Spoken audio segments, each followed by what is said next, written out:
இந்த law of incarnation பத்தி குருஜி ரொம்ப அழகா சொல்லுவார். அவர் என்ன சொல்லுவார்ன்னா, ஒவ்வொரு தியானியும் உண்மையான தியான ரோட்ல இருந்து நன்மை செஞ்சுட்டு வந்தால், அந்த கர்ம வினை பயன்ல அந்த இதுலேருந்து தப்பிக்க முடியும்.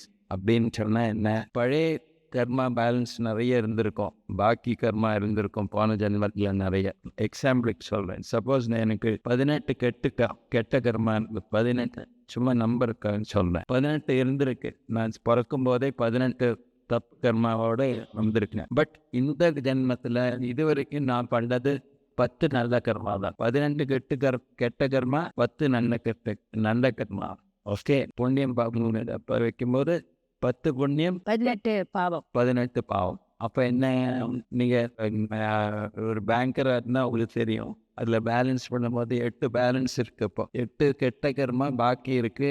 சரி பண்ண வேண்டியது சமாச்சாரம். அப்படி பேலன்ஸ் பண்றது இல்லை. எக்ஸாம்பிள் சொல்றேன். அப்ப என்ன ஆகும்னா, குருஜி என்ன சொல்றாங்கன்னா, எந்த கெட்ட கர்மாவும் எந்த பாவமும் இல்லாத நிலைமை நீ அடையணும். இங்கிருந்து விட்டு போறதுக்கு முந்தி no bad karma should arise from you.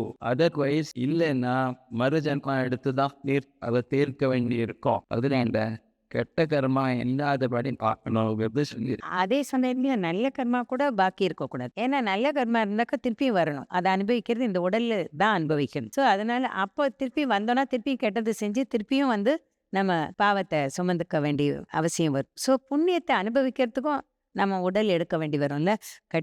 கெட்ட கர்மா நல்ல கர்மா, அதாவது பாவம் புண்ணியங்களுக்கு தாண்டின ஒரு நிலையை நாம் அடைஞ்சிடணும்.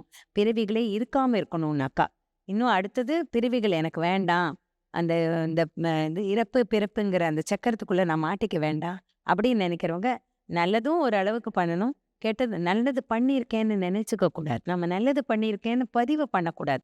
எதுவுமே பதிவு பண்ணாட்டா அடுத்த ஜென்மம் எடுக்க வேண்டிய அவசியம் இல்லை.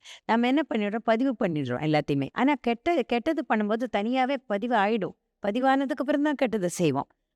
நல்லது நம்ம செஞ்சதுக்கு அப்புறம் நம்ம பதிவு பண்ணிக்குவோம். நல்லது அவங்களுக்கெல்லாம் செஞ்சிருக்கோம். நிறைய 100 பேருக்கு சாப்பாடு போட்டுட்டோம். ஆஹா! நல்ல கர்மா செஞ்சுட்டோம் அப்படின்னு சொல்லிட்டு நினைச்சுக்குவோம். ஆனா அப்படி கிடையாது. அதுல என்ன ஆயிடும், அந்த பதிவு பண்ணினோம்னாக்கா பதிவுனாலேயே நம்ம நிறைய ஜென்மங்கள் எடுக்க வேண்டி வரும்.